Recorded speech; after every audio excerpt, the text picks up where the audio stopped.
नमस्कार दोस्तों। जय श्री कृष्ण। राधे राधे।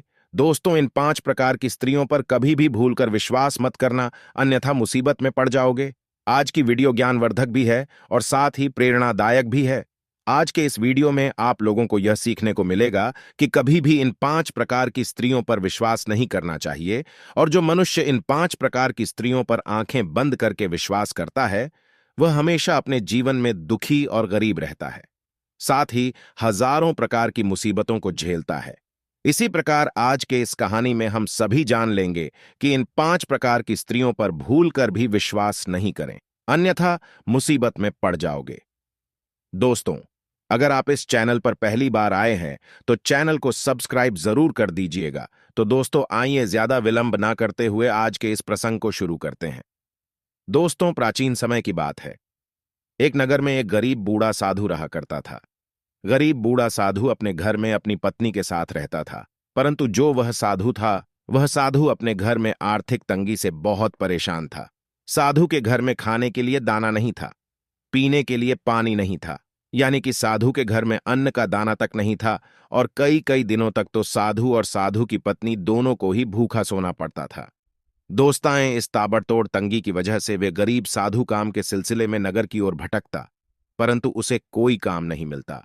और फिर एक दिन की बात है, उसे कोई आदमी बताता है कि हे साधु महाराज, हमारे इस नगर में कई मीलों दूर एक तालाब है, और वह तालाब एक जादुई तालाब है। अगर उस तालाब के निकट जाकर आप कुछ भी मांगोगे तो वह तालाब आपको लाकर देगा।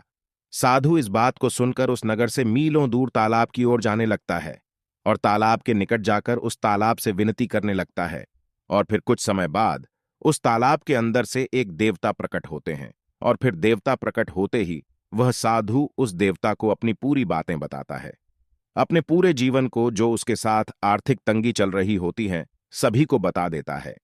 और फिर उसी समय उस तालाब में से वह प्रकट हुए देवता उस साधु को एक शंख देते हैं और कहते हैं कि हे साधु, मैं तुम्हें यह शंख देता हूं, और इस शंख को तुम अपने घर में ले जाकर जो भी मांगोगे तुम्हें शंख दे देगा, परंतु ये शंख तुम्हें 5 रुपए से ज्यादा नहीं देगा। दोस्तों, इस प्रकार फिर वह साधु उस तालाब में विशेष शंख प्राप्त कर अपने घर की ओर वापस लौटने लगता है, और लौटते लौटते शाम हो जाती है।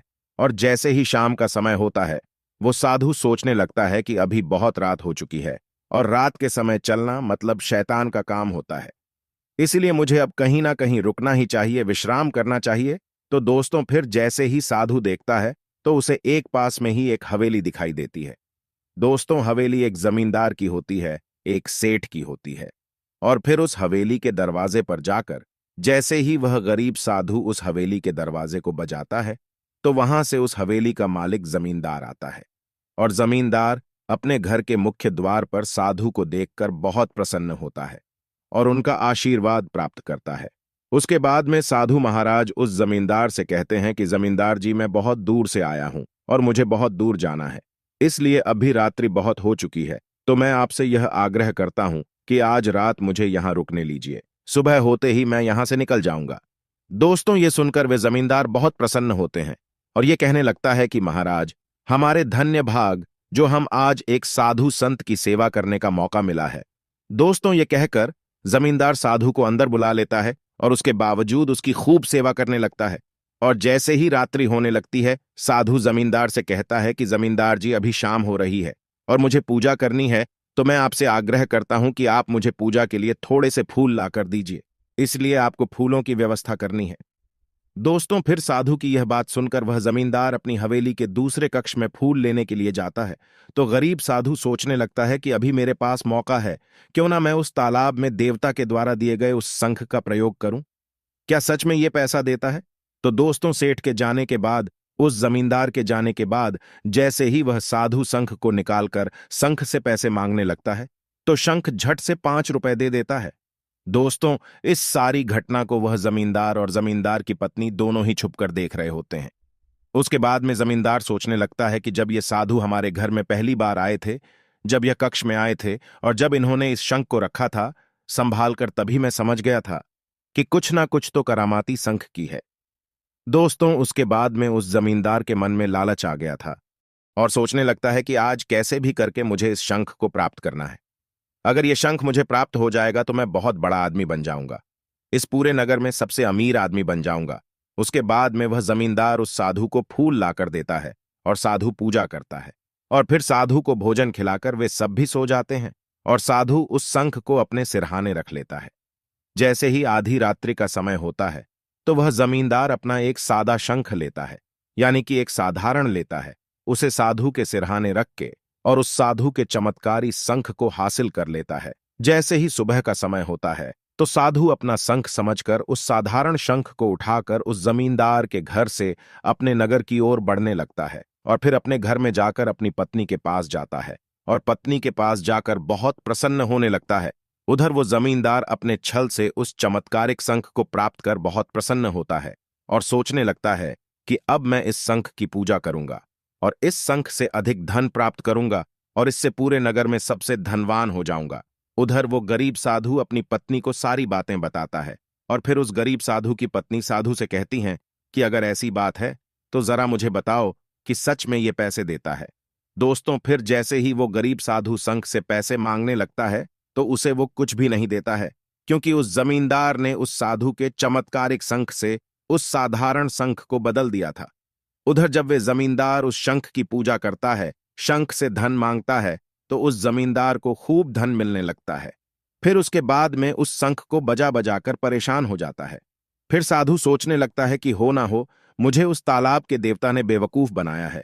उसके बाद में फिर वह साधु उस साधारण शंख को लेकर फिर से उस तालाब के निकट जाता है और तालाब के पास जाकर फिर से उस देवता को बुलाने की कोशिश करता है और फिर कुछ समय बाद फिर से वह तालाब का देवता प्रकट होता है और प्रकट होने के बाद मैं उससे कहता है कि क्या हुआ साधु, आज तुमने फिर मुझे क्यों याद किया है। फिर वह साधु उस तालाब के देवता से कहता है कि हे भगवान, आपने आखिर मुझे बेवकूफ बनाया है, क्योंकि आपने जो शंख मुझे दिया था वो बिल्कुल भी धन नहीं देता है और आपने मुझे इस बात का दावा दिया था कि इस शंख से तुम जितना धन मांगोगे उतना धन ये तुम्हें देगा, परंतु यह तो मुझे एक भी रुपया नहीं दे रहा है। उसके बाद में साधु की इस बात को सुनकर वह तालाब का देवता समझ जाता है कि हो ना हो इस साधु के साथ किसी ना किसी प्रकार का छल हुआ है। तो फिर दोस्तों, तालाब का देवता साधु से कहता है कि साधु, अगर ऐसी बात है तो मैं तुमसे कुछ पूछता हूं, तुम उसका सही सही और सटीक जवाब देना। उसके बाद में वह तालाब का देवता साधु से कहता है कि हे साधु महाराज, तुम मुझे बताओ कि जब मैंने तुम्हें चमत्कारिक शंख दिया था उसके बाद में तुम क्या अपने घर गए थे सीधा, या फिर बीच में तुम्हें कोई मिल गया था, या फिर तुम किसी के यहां रुके थे। साधु फिर उस तालाब के देवता से कहता है कि महाराज, जिस समय आपने मुझे शंख दिया था तो मैं एक जमींदार के घर रुका था रात्रि के लिए और सुबह होते ही मैं वहां से अपने घर की ओर रवाना हो गया था। दोस्तों, फिर इस बात को कहते ही वह तालाब का देवता समझ जाता है और फिर वह तालाब का देवता अंदर ही अंदर हंसने लगता है और फिर इस साधु से कहता है कि हे साधु, आज मैं तुम्हें उससे भी बड़ा शंख दे रहा हूं और तुम इस शंख को अपने साथ लेकर जाओ और उसी जमींदार के घर रात्रि में ठहरो, क्योंकि उसी जमींदार ने तुम्हारे इस चमत्कारिक शंख को चुराया है। यह कहते ही वह साधु समझ जाता है और उसके बाद में वह साधु वहां से चलने लगता है और उस जमींदार के घर पहुंचकर फिर से उस जमींदार की मुख्य द्वार पर जाकर दरवाजे को बजाने लगता है। और जैसे ही वो जमींदार निकलकर आता है तो साधु फिर से उस दिन की तरह रात्रि के लिए वहां पर रुकने का आग्रह करने लगता है। दोस्तों, जमींदार के साथ साथ उसकी पत्नी भी आई थी और जैसे ही साधु उसकी पत्नी की ओर देखता है तो पत्नी को देखकर साधु समझ जाता है कि जमींदार की जो पत्नी है ये पत्नी चरित्रहीन है। जमींदार की वह पत्नी उस साधु को बार बार देखी जा रही थी और साधु उसे देखकर समझ चुका था कि इसकी पत्नी का चाल चलन ठीक नहीं है और अगर मैं इसका फायदा उठाकर अपने शंख को प्राप्त कर लूं तो ठीक रहेगा। उसके बाद में वह जमींदार उस साधु का खूब स्वागत करते हैं, उस बार से अलग स्वागत करने लगते हैं और फिर जैसे ही रात्रि का समय होता है तो वह साधु उस जमींदार की पत्नी के पास जाता है और जमींदार की पत्नी से कहता है कि मैं तुमसे बहुत प्रेम करता हूं और मैं तुमसे मिलने के लिए रोज आया करूंगा, परंतु तुम्हें मेरा एक काम करना होगा। उसके बाद में जमींदार की वह पत्नी उस साधु से कहती हैं कि क्या करना होगा। तो साधु कहता है कि अभी मैं कुछ समय बाद पूजा करने वाला हूं, तो पूजा के समय तुम्हारे पति को मेरे पास बिठाना है। उसके बाद में फिर कुछ क्षण बाद जब वह गरीब साधु पूजा करने लगता है तो उसकी पूजा करते समय वह जमींदार उस साधु के पास जाकर बैठ जाता है और फिर साधु जब उस तालाब के देवता के द्वारा दिए गए बड़े शंख को निकालकर उस शंख से कहता है कि मुझे 5 रुपए चाहिए, तो वह शंख कहता है कि 5 क्यों 10 मांगो। फिर वो 10 मांगता है तो कहता है कि 10 क्यों 20 मांगो। फिर वो 20 मांगता है तो शंख कहता है कि 20 क्यों 40 मांगो। इस प्रकार जब वह साधु शंख से कुछ भी मांगता तो शंख उस संख्या को बढ़ाकर मांगने को कहता। फिर साधु उस शंख से कहता है कि चलो, अभी मुझे कुछ नहीं चाहिए, मैं कल अपने घर जाकर मांग लूंगा। उसके बाद में वह जमींदार इस पूरी घटना को वहीं पर बैठे बैठे देखता है। जमींदार सोचने लगता है कि यह शंख तो उस पुराने वाले शंख से भी ज्यादा चमत्कारिक है, क्योंकि वह शंख तो केवल एक दिन में 5 रुपए देता है, और यह शंख एक दिन में 20 मांगने को कहें तो 40 को कहता है। इस बड़े शंख को देखकर उस जमींदार के मन में लालच पैदा हो जाता है, और जैसे ही रात्रि का समय होता है वह जमींदार उस साधु के पास जाकर उस बड़े शंख को उठाकर उसके पास 5 रुपए वाले शंख को रख देता है और बड़े शंख को उठाकर अपने घर में छुपा देता है। जैसे ही सुबह का समय होता है तो वे साधु अपने उस असली 5 रुपए देने वाले शंख को उठा लेता है और समझ जाता है कि जो होना था वो हो गया है, और उस 5 रुपए देने वाले शंख को उठाकर मन ही मन हंसता हुआ अपने घर आ जाता है और घर जाकर अपनी पत्नी से कहता है कि भाग्यवान, आज मैं एकदम असली और चमत्कारिक शंख लेकर आया हूं। उसके बाद में जैसे ही साधु उस शंख को वहां पर पत्नी के पास जाकर बजाता है तो वह शंख वास्तव में 5 रुपए देने लगता है, और जब उधर वह जमींदार उस साधु से बड़े शंख को चोरी कर खुश होता है, और जब उस शंख को बजाता है तो उसे 10 मांगने को कहता है तो वो शंख उस जमींदार से कहता है कि 10 क्यों 20 मांगो। जब 20 मांगने को कहता तो शंख कहता है कि 20 क्यों 40 मांगो, और जब 40 मांगने को कहता तो शंख कहता है कि 40 क्यों 80 मांगो। इस प्रकार जमींदार मांगता मांगता थक जाता है और वह शंख जितनी भी संख्या जमींदार को बोलता उसे बढ़ाकर बोलने को कहता, और उसके बाद में वह जमींदार समझ जाता है कि हो ना हो यह उसी साधु की कोई करतूत है, उसी ने मुझे बेवकूफ बनाया है और यह शंख नकली है। उसके बाद में फिर उस जमींदार की पत्नी जमींदार के पास आती है और जमींदार से कहती हैं कि आप लालची हो और आपकी लालच के कारण आपके हाथों से वह 5 रुपए देने वाला शंख भी जा चुका है। उसके बाद में वह जमींदार बहुत दुखी होता है और इस बात को समझ जाता है कि जीवन में कभी भी लालच नहीं करना चाहिए। इस कहानी में केवल उस जमींदार का ही दोष नहीं है, उसकी पत्नी का भी दोष है, क्योंकि उसकी पत्नी को अपने पतिव्रता होने का मन नहीं तोड़ना चाहिए और अपने पति होने के बावजूद भी उस साधु के प्रेम में नहीं पड़ना चाहिए था, और वह जमींदार की पत्नी उस साधु की मायावी प्रेम में पड़कर उसे सारी बातें बता देती हैं, और उसकी पत्नी की मदद लेकर वह साधु वो जमींदार को बेवकूफ बना गया। तो दोस्तों, इन 5 प्रकार की स्त्रियों पर कभी भी भूलकर भरोसा नहीं करना चाहिए। अगर आप इन 5 प्रकार की स्त्रियों पर भरोसा करते हैं तो आपकी हालत उसी तरह हो जाएगी जिस तरह इस जमींदार की हुई थी। पहली, कभी भी पूजा पाठ न करने वाली स्त्री पर पूर्णता से विश्वास नहीं करना चाहिए, क्योंकि जो मनुष्य पूजा पाठ न करने वाली स्त्री पर विश्वास करता है वो हमेशा कहीं ना कहीं धोखा खाता है, क्योंकि जो स्त्री अपने कर्म धर्म पर ना हो, किसी देवी देवता को ना मानती हो, उसके होने से घर में अशांति रहती है। यानी कि जो स्त्री किसी देवी देवता को ना मान सके वो भला आपको क्या मानेगी। इसलिए कभी भी जो इस तरह पूजा पाठ ना करती हो उस पर विश्वास नहीं करना चाहिए। दूसरी बात, जो स्त्री दिखने में चरित्रहीन हो, जिस स्त्री का चाल चलन खराब हो, उस स्त्री पर कभी विश्वास मत करना, क्योंकि वह स्त्री विश्वास पात्र नहीं होती है, और उस पर विश्वास करते हैं तो हमेशा धोखा ही मिलता है। फिर तीसरी बात, ऐसी स्त्री पर कभी भरोसा नहीं करना चाहिए जो इस तरह आपके सामने होते हुए भी किसी अन्य पुरुष की बड़ाई करती हो और अन्य पुरुष की बातें करती हो। ऐसी स्त्री पर कभी भी विश्वास नहीं करना चाहिए।